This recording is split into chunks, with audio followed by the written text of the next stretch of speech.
नमस्कार, मैं हूं स्वाति रायना और मनी गुरु में आप सभी का स्वागत है। कोरोना का ये टाइम काफी ज्यादा मुश्किलों भरा टाइम है, चैलेंजिंग टाइम है हर किसी के लिए और खास तौर पर निवेशकों के लिए भी। अब पिछले कुछ समय में आपने देखा होगा कि एफडी की दरें गिरी हैं, स्मॉल सेविंग स्कीम्स के इंटरेस्ट रेट भी गिरे हैं। अब जो निवेशक सुरक्षित निवेश के लिए ऐसे इंस्ट्रूमेंट्स में निवेश करते हैं, उनके मन में कंफ्यूजन है कि वो करें तो क्या करें। तो आज के इस वीडियो में हम जानेंगे कि एफडी की दरें गिरने पर निवेशकों को क्या करना चाहिए।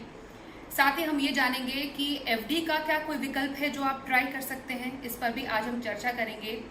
साथ ही एफडी की तुलना हम डेट फंड से आज जरूर करेंगे, क्योंकि डेट फंड्स भी एक ऐसा इंस्ट्रूमेंट है जो कि शॉर्ट टर्म के लिए अगर आप उसमें निवेश करते हैं तो आपको कम टाइम में एक अच्छा रिटर्न वो दे सकता है। तो जिन लोगों ने या जिन निवेशकों ने एफडी के बजाय या फिर स्मॉल सेविंग स्कीम्स के बजाय डेट को अभी फिलहाल एक्सप्लोर नहीं किया इस कैटेगरी को, वो जरूर कर सकते हैं।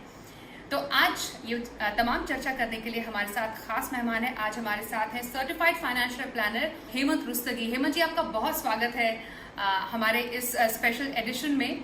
आपका लॉकडाउन पीरियड कैसा बीता है? Well Swati, I think lockdown period शायद एक मिक्स बैग है। शुरुआत में तो लग रहा था कि कैसे समय कटेगा, क्योंकि पता भी नहीं था कि इतना लंबा लॉकडाउन होगा। लगा था कि चलिए जैसे भी करके 3 हफ्ता काटेंगे, लेकिन वो बढ़ता गया। फिर धीरे धीरे शायद आप आदी हो गए उसके, और फिर आपने रास्ते निकाले कि आप घर बैठ के कैसे काम कर सकते हो, कैसे अपने क्लाइंट से बात कर सकते हो। तो जैसे जैसे टेक्नोलॉजी का यूज़ हुआ, जैसे जैसे मैंने जैसे कहा कि हम यूज टू हो गए, तो फिर उसके बाद ठीक था। आई थिंक बहुत सारी चीज़ें जो नहीं कर सकते थे वो लॉकडाउन में की, और कुछ चीज़ें जो हम कर सकते थे वो नहीं की। तो एक तरह से मिक्स बैग कहूँगा मैं। एब्सोल्युटली, टेक्नोलॉजी का यूज एक्चुअली सबसे ज़्यादा इंपॉर्टेंट आपने कहा, वो हम सब ने सीखा है। और ये टेक्नोलॉजी का ही कमाल है कि हम घर में बैठकर इस वक्त आपसे कुछ पर्सनल फाइनेंस के बहुत ही इंपॉर्टेंट टिप्स ले रहे हैं। हेमंत जी, सबसे इम्पॉर्टेंट, जैसा मैंने शुरुआत में बोला, अभी निवेशकों का बहुत ही कंफ्यूजिंग टाइम है। जैसे आपने कहा कि लॉकडाउन का पूरा इमोशन काफ़ी मिक्स बैग रहा है, निवेशकों का भी एक्सपीरियंस काफ़ी मिक्स बैग रहा है, स्पेशली उन निवेशकों के लिए जो कि एक सुरक्षित निवेश का जरिया एफडी मानते हैं। हमने पिछले कुछ समय में देखा है आरबीआई ने लगातार रेपो रेट की दरें गिराई है, बैंक्स ने एफडी की दरें गिरा दी। अब जिन निवेशकों का एफडी में पैसा है वो तो सोच रहे हैं कि हम जाएं तो जाएं कहाँ। स्मॉल सेविंग स्कीम्स के कुछ बेहतरीन जो स्कीम्स हैं उनके भी रेट्स गिरे हैं, इंटरेस्ट रेट्स गिरे हैं। क्या हम एक लो इंटरेस्ट रिजीम की तरफ बढ़ रहे हैं? आई थिंक स्वाति, मुझे लगता है हम ऑलरेडी उस रिजीम में हैं। क्योंकि अगर मैं पिछले 1 साल में देखूं, फरवरी 19 से लेके अभी तक, तो रेपो रेट जो 6.25 हुआ करता था वो 4% पे है। तो हम देख सकते हैं कि जो कटौती है वो 2.25% की हुई है। और जिस तरीके से अगर मैं खाली लॉकडाउन की ही बात करूं, तब भी वहाँ पे 1.15% की कटौती रेपो रेट के अंदर हुई है। और देखिए, वो इसलिए किया जाता है कि इकोनॉमी को हम कैसे रिवाइव करें। जब तक आप इंटरेस्ट रेट को नीचे नहीं लेके आएंगे, आप इकोनॉमी को रिवाइव नहीं कर सकते। लेकिन अनफॉर्चुनेटली उसका इम्पैक्ट उन डिपॉजिटर्स पे भी आता है जो अपना पैसा जो है स्मॉल सेविंग में रखते हैं या तो फिक्स डिपॉजिट में रखते हैं। क्योंकि जैसा हम जानते हैं कि अभी स्मॉल सेविंग के जो रेट्स हैं वो भी 10 ईयर जीसेक के साथ लिंक्ड हैं। तो जैसे जैसे वहाँ पे यील्ड नीचे आती है, यहाँ पे भी हमने देखा कि कटौती हुई है। तो हुआ क्या है कि हम देख रहे हैं कि एफडी के रेट नीचे आए हैं। इनफैक्ट अभी रिसेंटली जब एफडी के रेट कटे, तो एसबीआई का तो 1 ईयर का जो फिक्स डिपॉजिट का जो रेट है वो ऑलमोस्ट 17 साल जो पहले था उसके नज़दीक पहुंच गया है। तो जाहिर सी बात है कि सारे एफडी के रेट्स कम हुए हैं। स्मॉल सेविंग में हमने देखा कि पिछले क्वार्टर में 70 बेसिस पॉइंट से 140 बेसिस पॉइंट, यानी 0.70% से 1.40% तक की कटौती हुई है। और यही नहीं, इनफैक्ट जो आरबीआई के जो बॉन्ड्स थे उनको भी बंद किया गया है। तो जो भी निवेशक उन ऑप्शन को देखते थे जहाँ के पैसा उनको अपना सेफ रखना है, चाहे वो फिक्स डिपॉजिट हो, चाहे स्मॉल सेविंग हो या आरबीआई बॉन्ड्स हो, उनके लिए ये एक बहुत ही चैलेंजिंग सिचुएशन है। और मुझे लगता है कि ये सिचुएशन जल्दी से बदलेगी भी नहीं, क्योंकि मुझे नहीं लगता कि यहाँ से जल्दी से इंटरेस्ट रेट बढ़ने वाले हैं। इनफैक्ट मुझे तो लगता है कि शायद जिस तरह की इकोनॉमी के ऊपर इम्पैक्ट पड़ा कोविड-19 का, हो सकता है कि हम एक और रेट कट देखें। हालांकि वो मुझे लगता है कि उसका काफ़ी इम्पैक्ट हमने ऑलरेडी 10 ईयर जीसेक में देखा है, लेकिन ये पॉसिबिलिटी है कि नेक्स्ट टाइम जब रेट रिवाइज हो स्मॉल सेविंग के, तब वहाँ पे रेट कट हमको देखने को मिल सकता है। तो मुझे लगता है कि ये सिचुएशन रहेगी, कुछ समय तक और रहेगी।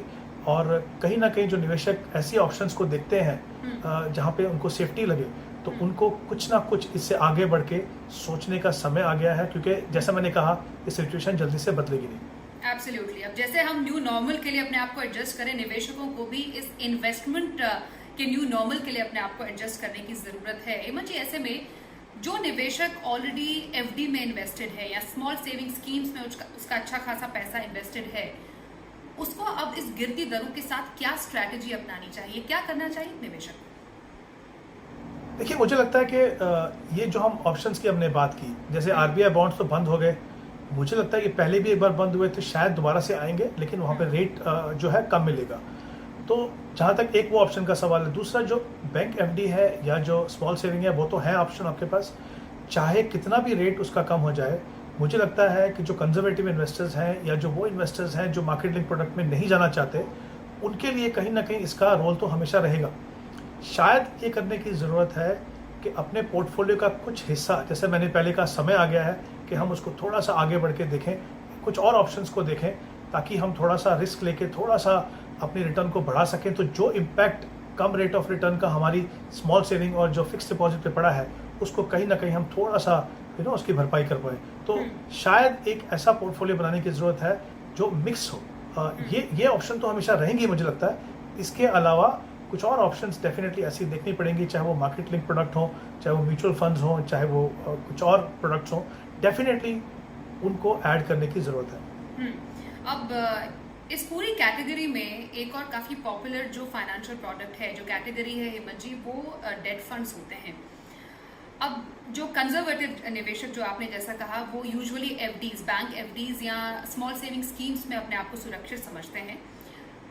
लेकिन क्या इस टाइम पर एफडी के अलावा या एफडी के साथ साथ डेट फंड्स को भी एज अ विकल्प हमें देखना चाहिए? क्योंकि ये तो साफ है कि डेट फंड्स एफडी के मुकाबले बेटर रिटर्न दे रहे हैं, लेकिन हाँ, क्योंकि ये मार्केट लिंक प्रोडक्ट है, जो जोखिम नहीं लेना चाहते वो शायद पहले सोचे 2 बार डेट फंड्स में निवेश करने के पहले, और क्योंकि मार्केट में इतनी ज़्यादा उथल पुथल है तो और भी ज़्यादा सोचने को मजबूर हो जाएंगे, क्या डेट फंड्स में हमें जाना चाहिए कि नहीं जाना चाहिए।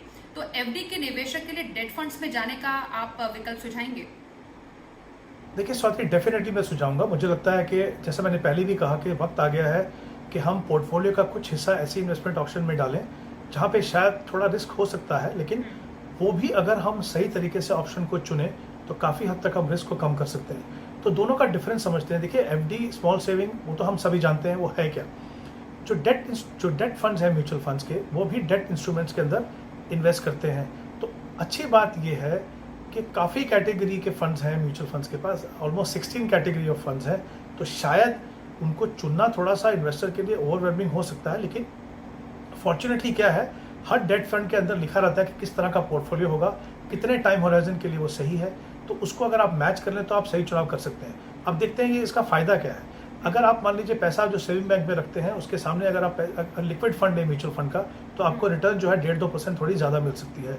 अगर और थोड़ा सा वक्त आपके पास ज़्यादा है, 1.5-2 साल 3 साल, तो आप शॉर्ट टर्म जो फंड्स हैं वो आप देख सकते हैं। उसके अलावा भी बहुत सारी कैटेगरी। हाँ, मैं ये बता दूँ कि क्योंकि ये मार्केटिंग प्रोडक्ट है, इंटरेस्ट रेट का इन्वर्स रिलेशनशिप रहता है, यानी जब इंटरेस्ट रेट नीचे जाते हैं तो बॉन्ड प्राइसेस जो है ऊपर जाते हैं, और अगर ये तो उसका ऐसा उल्टा असर आता है। इसका मतलब ये है कि अगर आपने इंटरेस्ट रेट साइकिल को ठीक से नहीं पकड़ा, यानी अभी हम कहाँ पे हैं, जैसे हमने बात की कि इंटरेस्ट रेट ऑलरेडी कट हो चुके हैं, और वही एक कारण है कि हम देख रहे हैं कि डेट फंड की परफॉर्मेंस अच्छी है। लेकिन सवाल ये है कितना रिस्क है इसके अंदर, आगे पोटेंशियल क्या है। अगर जैसा मैंने कहा, इस सिचुएशन में अगर आप सही तरीके से डेट फंड को चुने, जो कैटेगरीज हैं, जैसा मैंने कहा 16 कैटेगरी है, सारी कैटेगरीज आपको नहीं देखने हैं, कुछ काफ़ी रिस्की कैटेगरीज हैं, उनको आपको छोड़ना है। आपको 1 या 2 कैटेगरी को आपको अगर देखें, अपना टाइम होराइजन रखा थोड़ा लंबा, अगर 3 साल 5 साल के लिए रखें, तो डेफिनेटली मुझे लगता है एक तो आपको रिटर्न बेहतर मिल सकती है यहाँ पे।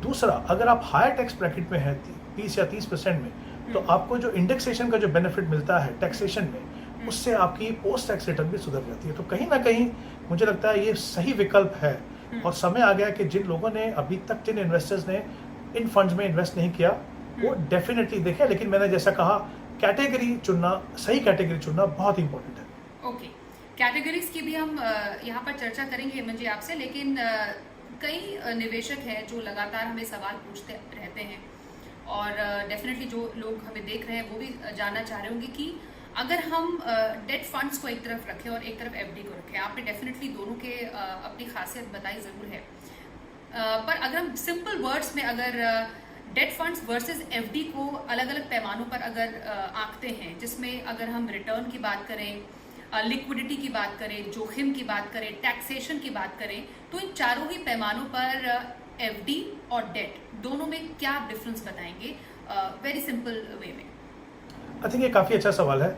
अगर मैं एफडी की बात करूं, जैसे मैंने पहले भी कहा, एफडी को हम सब समझते हैं। एफडी का फ़ायदा क्या है, हम क्यों एफडी या स्मॉल सेविंग में जाते हैं? क्योंकि हम चाहते हैं कि हमारा पैसा बिल्कुल सेफ हो, वहाँ पे रिस्क ना हो। तो उसमें रिस्क, हालांकि बैंक एफडी में रिस्क है, बट जनरली अगर आप अच्छे बैंक के साथ जाएं, तो शेड्यूल बैंक के साथ जाएं, तो मुझे लगता नहीं वहाँ पे कोई बहुत ज़्यादा रिस्क है। एक स्मॉल सेविंग में ऑब्वियसली वहाँ पे भी रिस्क नहीं है। दूसरा आपको फ़ायदा ये होता है कि आप देखते हैं कि जो रेट ऑफ इंटरेस्ट जो है वो ऑलरेडी प्री डिटर्मिन्ड है। आपको मालूम है इन्वेस्ट करने के टाइम, डिपॉजिट करने के टाइम कि कितना आपको मिलेगा। तो ये दो कारणों के लिए हम जाते हैं। लेकिन वहाँ पे प्रॉब्लम क्या है, एक या दो ऑप्शन को छोड़ के स्मॉल सेविंग में अगर हम जाएँ, मान लीजिए पब्लिक प्रोविडेंट फंड हो गया, एक दो ऑप्शन ऐसी हैं जहाँ पे आपको टैक्स फ्री रिटर्न मिलता है, बाकी सब में आपको टैक्स देना पड़ता है। अभी हम अगर डेट फंड्स की बात करें, डेट फंड ये मार्केट लिंक प्रोडक्ट है।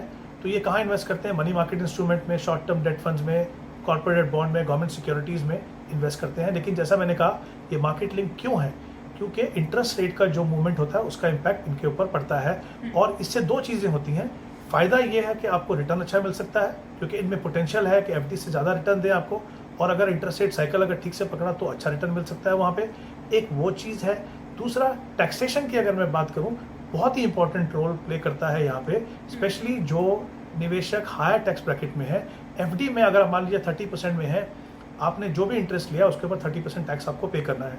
म्यूचुअल फंड में अगर आप 3 साल या उससे ज़्यादा समय रखते हैं तो उसको लॉन्ग टर्म कैपिटल गेन माना जाता है, जहाँ पे आपको, जैसे मान लीजिए 7% का आपको रिटर्न मिला डेट फंड के अंदर, और मान लीजिए इन्फ्लेशन जो है वो 4-4.5% है, तो जो 2.5% है दोनों का गैप, उसके ऊपर आपको 20% टैक्स पे करना है। तो आप डिफरेंस देख सकते हैं कि टैक्सेशन पॉइंट ऑफ व्यू से, पोटेंशियल पॉइंट ऑफ व्यू से, लेकिन रिस्क है।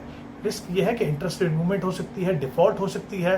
तो इसीलिए प्रपोर्शन आपको सही रखना है। लेकिन जैसा मैंने कहा कि उसमें भी ऐसी कैटेगरीज हैं, डेट फंड बाय नेचर, जैसा हमने कहा, सेफर है। लेकिन अगर आपने मान लीजिए लॉन्ग ड्यूरेशन का पोर्टफोलियो ले लिया, या आपने मीडियम टू लॉन्ग टर्म ले लिया, या क्रेडिट रिस्क फंड ले लिया, वो जो कैटेगरीज हैं वो काफ़ी रिस्की हो सकती हैं। तो सही ऑप्शन अगर आप चुने, सही मात्रा में अपने पोर्टफोलियो का पैसा जो है डेट फंड में लगाएं, तो वो काफ़ी अच्छी एडिशन आपके पोर्टफोलियो के लिए हो सकती है। ओके, क्योंकि आप कह रहे हैं कि सही मात्रा में और सही डेट फंड का चुनाव, क्या एफडी और डेट, मतलब ऑलरेडी जो निवेशक एफडी में इन्वेस्टेड हैं, वो डेट में कितना पोर्शन सोच सकते हैं अपने पोर्टफोलियो में शामिल करना? मतलब एफडी भी जिसको रखना है और डेट भी रखना है, क्या कोई एक परसेंटेज है जो अपने पोर्टफोलियो में दोनों को डिवाइड करके रखा जा सकता है, सो दैट बहुत ज़्यादा डेट कैटेगरी में ही उनका एक्सपोजर ना हो जाए उनके पोर्टफोलियो में? देखिए, डिपेंड करता है। अगेन, जैसा मैंने कहा, जो आपका सेविंग का जो पैसा है, सेविंग बैंक का, मान लीजिए वो लिक्विड फंड में आप अगर डालते हैं, तो आपने एक लिक्विडिटी की बात कही थी। ये पैसा भी नेक्स्ट डे आपको मिल जाता है, अगर आपके खाते में पैसा आ जाता है। अगर आपको 1.5-2% ऊपर मिलता है, उससे ज़्यादा मिलता है, तो उसमें कोई कमी नहीं है। आप कुछ पैसा सेविंग बैंक में रखिए, बाकी आप लिक्विड फंड में रखिए। लेकिन अगर हम slightly medium term to long term की अगर बात करें, जो एक हमेशा कोर होता है हमारे पोर्टफोलियो का, तो वहाँ पे अगर हम देखें, तो जैसा मैंने कहा कि एक थंब रूल हो सकता है कि 30 से 40% पैसा आप डेट फंड में लगा सकते हो। लेकिन मुझे लगता है वो फेज मैनर में लगाने की जरूरत है, क्योंकि इंटरेस्ट रेट कैसे मूव करता है, कैसे आपके पोर्टफोलियो को इम्पैक्ट करता है, उसको समझने की जरूरत है। मैं नहीं चाहता कि आप सीधा सीधा एक साथ पैसा लगा दीजिए और फिर इंटरेस्ट रेट मूवमेंट हो ऊपर नीचे, तो फिर आप घबराहट हो। तो एक बार समझ लीजिए, और जैसा मैंने कहा कि धीरे धीरे अपना पोर्टफोलियो बढ़ाइए। लेकिन अगर आप चाहते हैं कि जो इंटरेस्ट रेट आपके सेविंग या एफडी में जो कम हुआ है, या जो स्मॉल सेविंग में कम हुआ है, उसका इम्पैक्ट अगर कम हो, तो 30 से 40% एटलीस्ट मुझे लगता है उतना पैसा डेट फंड के अंदर होना चाहिए। ओके, अब मैं आपसे एक बात जानना चाहती हूँ, मंजी। एक नया निवेशक है जिसने म्यूचुअल फंड की दुनिया में कदम नहीं रखा है। वो निवेशक चाहता है कि एक शॉर्ट टर्म के लिए, मानिए 5 साल के लिए, उसको डेट फंड की कैटेगरी में इन्वेस्ट करना है। जैसा आपने बोला कि 16 कैटेगरीज है, तो एक नया निवेशक अपने लिए कौन सी कैटेगरी चूज करे 5 साल के निवेश के हिसाब से? देखिए, जिस तरीके से हमने देखा है कि जैसे चीज़ें हुई हैं पिछले 1-2 साल में और जिस स्टेज पे हम इंटरेस्ट रेट को देख रहे हैं, मुझे लगता है 2 कैटेगरी हैं जो नए निवेशक या पुराने निवेशक भी इस समय पे अगर वो डेट फंड अगर अपने पोर्टफोलियो में शामिल करना चाहें तो इन 2 कैटेगरीज को वो देख सकते हैं। एक है बैंकिंग एंड पीएसयू फंड। जैसा कि नाम से पता चलता है, देखिए आपको डर क्या होता है, आपको डर ये होता है डेट फंड में कि जिस कंपनी के डेट इंस्ट्रूमेंट में म्यूचुअल फंड इन्वेस्ट कर रहा है, अगर उन्होंने इंटरेस्ट समय पे नहीं दिया या उन्होंने पैसा नहीं दिया, डिफॉल्ट हुआ, तो उसका क्या इम्पैक्ट होगा। तो कहीं ना कहीं बैंकिंग एंड पीएसयू का मतलब क्या है कि ये फंड सिर्फ बैंक्स और पीएसयू अंडरटेकिंग जो है उनके डेट इंस्ट्रूमेंट के अंदर इन्वेस्ट कर सकते हैं। तो जैसा आप देख सकते हो कि सेफ्टी पॉइंट ऑफ व्यू से ये काफ़ी अच्छा कैटेगरी है, इसको देख सकते हैं। दूसरी एक और कैटेगरी है कॉर्पोरेट बॉन्ड फंड्स की। इसमें डेफिनेशन ये है कि एटलीस्ट 80% पैसा, 80% पैसा जो है, जो हाईएस्ट रेटेड पेपर है उनमें म्यूचुअल फंड्स को डालना पड़ता है। तो मुझे लगता है सेफ्टी और रिस्क और रिवॉर्ड पैरामीटर्स पे अगर मैं देखूं आज, चाहे वो नए निवेशक हों चाहे वो पुराने निवेशक को जिनको और पैसा लगाना हो, तो मुझे लगता है ये 2 कैटेगरी जो है इस समय पे काफ़ी अच्छी रहेंगी। जैसा मैंने पहले कहा, credit risk fund, long duration fund, उसको अवॉइड करें। ये 2 कैटेगरी में आप अपना पैसा लगा सकते हैं। ओके, हेमंत एक आप बताइए, यहाँ पर मुझे एक और कैटेगरी का ध्यान आ रहा है, वो है हाइब्रिड कैटेगरी। हालांकि इसमें इक्विटी का भी एक्सपोजर होता है, तो क्या एफडी के विकल्प में एक हाइब्रिड फंड भी सोचा जा सकता है, और सोचा जा सकता है तो उसका रीजन क्या हो सकता है? आई थिंक अगेन बहुत अच्छा सवाल स्वाति। मुझे लगता है हाइब्रिड फंड का रोल एक बहुत इंपॉर्टेंट है। क्यों है मैं बताता हूँ आपको। जब हम एसेट एलोकेशन की बात करते हैं तो हम जनरली, जैसे हमने देखा है हमारे देश में 3 या 4% लोग हैं जो इक्विटी में पैसा लगाते हैं। क्योंकि वो क्यों नहीं ऐसा होता है, क्योंकि डर ये होता है कि इक्विटी मार्केट की जिस तरह से परसेप्शन है, ऐसा लगता है कि बहुत ज़्यादा रिस्क है। ऑफकोर्स रिस्क है उसके अंदर, लेकिन वहाँ पे भी अगर आप ठीक तरीके से इन्वेस्ट करें, अपना एलोकेशन सही रखें, तो आपका पोर्टफोलियो रिटर्न जो है कहीं बेटर हो सकता है। अब प्रॉब्लम यह है कि अगर आप मान लीजिए फर्स्ट टाइमर है, अगर आप FD, small saving, RBI bond से हट के आप अपनी इन्वेस्टमेंट करना चाहते हो, तो एक विकल्प तो सीधा साधा आपके पास ये है कि आपने डेट फंड्स को देख लिया। दूसरा, कहीं ना कहीं मुझे लगता है अगर आप वाकई में लॉन्ग टर्म में वेल्थ क्रिएट करना चाहते हो, या जिसको हम बोलते हैं ना कि positive real rate of return, वो क्या है, हमें उसको समझने की ज़रूरत है। वो क्या चीज़ है, आपका जो ग्रॉस रिटर्न है माइनस आपका जो टैक्स और माइनस इन्फ्लेशन, वो जब तक पॉजिटिव नहीं है तब तक आप ये समझ लीजिए कि आपके पैसे की वैल्यू कम होती जा रही है और आप बहुत बड़ा रिस्क ले रहे हो। हाइब्रिड फंड का मतलब ये, कुछ पैसा इक्विटी में, कुछ पैसा आर्बिट्राज में, कुछ पैसा डेट में। उसमें भी मुझे लगता है कि आप ऐसे फंड में जाएं जहाँ पे इक्विटी का एक्सपोजर जो है वो रिस्ट्रिक्टेड हो, बहुत ज़्यादा एक्सपोजर ना हो, क्योंकि उसके लिए आप तैयार नहीं है। आपको ये समझने की ज़रूरत है कि अगर मेरे पोर्टफोलियो में इक्विटी भी है, डेट भी है, आर्बिट्राज भी है, तो वो बिहेव कैसे करता है, उसका पोटेंशियल क्या है। तो मुझे लगता है कि जैसे कैटेगरी है इक्विटी सेविंग फंड, इसमें क्या होता है, इक्विटी में एक्सपोजर रिस्ट्रिक्टेड रहता है, मान लीजिए 15-20% रहेगा या उससे थोड़ा ज़्यादा। बाकी पैसा आर्बिट्राज में होता है और 30-40% पैसा जो है डेट में रहता है। आर्बिट्राज में बता दूं कि आर्बिट्राज एक काफ़ी सेफ ऑप्शन है, क्योंकि इसमें कोई भी direct exposure, open exposure equity में नहीं रहता है। तो ये जिस तरह से डेट है उस तरह से मैं कहूँगा कि आप आर्बिट्राज को देख सकते हैं। तो ये जो कॉम्बिनेशन है ये आपको अलाउ करेगा, डेट में भी आपका पैसा है और इसमें जो टैक्सेशन जो मिलता है वो इक्विटी फंड्स का मिलता है। यानी उसमें क्या होता है, 1 साल के बाद अगर आप पैसा निकालते हैं, हालांकि इसमें आपका होराइजन लंबा होना चाहिए, 1 साल बाद निकालेंगे तो आपको 10% टैक्स पे करना है, तो कहीं, और अगर 1 साल से पहले निकालेंगे तो आपको 15% पे करना है। तो I think taxation point of view से, फ्लेक्सिबिलिटी पॉइंट ऑफ व्यू से और रिटर्न का पोटेंशियल, क्योंकि 20% इक्विटी जो है, मान लीजिए अगर 20% भी मार्केट गिरता है तो आपके पोर्टफोलियो पे 4% का फर्क पड़ा, लेकिन जो आपका रिमेनिंग 80% है वो जो पैसा कमाएगा, कहीं ना कहीं आप देखेंगे कि नेगेटिव होने के chances over a longer term कम हो जाते हैं। साथ ही पोटेंशियल आपको मिलता है कि आप रिटर्न बेहतर पा सकते हैं।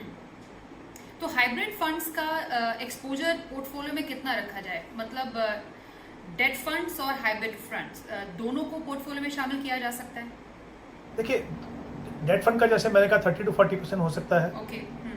हाइब्रिड का 10 से 15% हो सकता है, लेकिन जैसा मैंने पहले भी कहा था, मैं चाहूँगा कि ये फेज मैनर में हो, क्योंकि किसी भी इन्वेस्टर्स के लिए अपना माइंडसेट बदलने के लिए थोड़ा समय चाहिए। और अगर आप थोड़ा सोच समझ के करेंगे तो आप ये समझ पाएंगे कि किसी भी ऑप्शन में पैसा लगाने से पहले उसके रिस्क क्या है, उसके पोटेंशियल क्या है, दोनों चीज़ पे ध्यान रखना पड़ेगा। कभी कभी हम क्या होता है, रिटर्न देख के सिर्फ पोटेंशियल देखते हैं, उसका रिस्क नहीं समझते हैं, और जब वो रिस्क हमारे सामने आता है तो हमें डिसअपॉइंटमेंट होती है। तो अगर आप उस सिचुएशन को अवॉइड करना चाहते हो तो धीरे धीरे अपना एक्सपोजर बढ़ाइए, बट एक समय पे ये पक्की बात है कि आगे आगे आगे जाके हमारा एक्सपोजर स्मॉल सेविंग और एफडी में काफ़ी मात्रा में कम होना ही पड़ेगा अगर हम चाहते हैं कि हम positive real rate of return कमाएं, यानी इन्फ्लेशन से ज़्यादा कमाएं। तो ये over a period of time phase manner में कहीं ना कहीं इन दोनों ऑप्शन में आपका पैसा कम होना चाहिए। डेट फंड और हाइब्रिड फंड्स में पैसा आपका एलोकेशन बढ़ना चाहिए। ओके, और आखिर में हेमंत जी मैं आपसे यही पूछूंगी कि जो कैटेगरीज आपने रेकमेंड की है, डेट फंड्स की, हाइब्रिड कैटेगरी आपने रेकमेंड की है, कौन से ऐसे फंड्स हैं जो आपको लगता है कि जो निवेशक हैं, जो लोग इस वक्त हमें देख रहे हैं और वो अपना रुझान बढ़ाना चाहते हैं एफडी से थोड़ा सा हटाकर डेट कैटेगरी की तरफ या फिर हाइब्रिड की तरफ, कौन से फंड्स आप रेकमेंड करेंगे इन कैटेगरीज में? देखिए, जैसा मैंने कहा कि मेरी फर्स्ट प्रेफरेंस जो होगी वो अब बैंकिंग एंड पीएसयू रहेगी, स्पेशली जो फर्स्ट टाइम इन्वेस्टर्स हैं। उसके बाद अगर एक बार थोड़ा कंफर्टेबल हो जाए तब जाके वो कॉर्पोरेट बॉन्ड को देखें। तो मैं चाहूँगा कि शुरुआत जो है बैंकिंग एंड पीएसयू फंड से हो। तो उसमें कोटक का banking and PSU fund, SBI banking and PSU fund और Axis banking and PSU fund, ये 3 फंड हैं। तीनों के पोर्टफोलियो काफ़ी अच्छे हैं, परफॉर्मेंस काफ़ी कंसिस्टेंट है। तो इनमें से कोई भी एक फंड से या 2 फंड से शुरुआत की जा सकती है। फिर जैसे हमने इक्विटी हाइब्रिड की बात की, इक्विटी सेविंग फंड की बात की, वहाँ पे भी मैं चाहूँगा कि जैसे कोटक का इक्विटी सेविंग फंड है, इनफैक्ट वो इस कैटेगरी का पहला फंड था, तो वहाँ से शुरुआत कर सकते हैं। आईसीआईसीआई का भी एक इक्विटी सेविंग फंड है, उसको भी आप देख सकते हैं। तो ये कुछ ऐसी ऑप्शंस हैं जहाँ से अपने पोर्टफोलियो की आप शुरुआत कर सकते हैं, और जैसे जैसे आपको समझ आए वैसे वैसे अपने पोर्टफोलियो को आप एक्सपेंड कर सकते हो, लेकिन शुरुआत करने के लिए 2 कैटेगरी बहुत अच्छी है। ओके, तो ये कुछ ऐसे फंड्स हैं, कुछ कैटेगरीज उन निवेशकों के लिए जो कि पारंपरिक तौर पर एफडी और स्मॉल सेविंग स्कीम्स में इन्वेस्ट करती आई है, उनके लिए एक नया होराइजन है इस न्यू नॉर्मल में, जो कि डेट फंड्स और हाइब्रिड कैटेगरी एक ऐसी है जिसमें आप निवेश कर सकते हैं। बहुत बहुत शुक्रिया हेमंत जी हमारे साथ आज के इस स्पेशल एडिशन में शामिल होने के लिए, और निवेशकों को इस बदलते समय के साथ अपनी निवेश नीति बदलने के लिए और उनको सजेस्ट करने के लिए क्या करना है उसके लिए बहुत शुक्रिया सर। तो इसी के साथ हमारे इस ऑनलाइन एडिशन में आज के लिए बस इतना ही। अपना ख्याल रखिएगा। नमस्कार।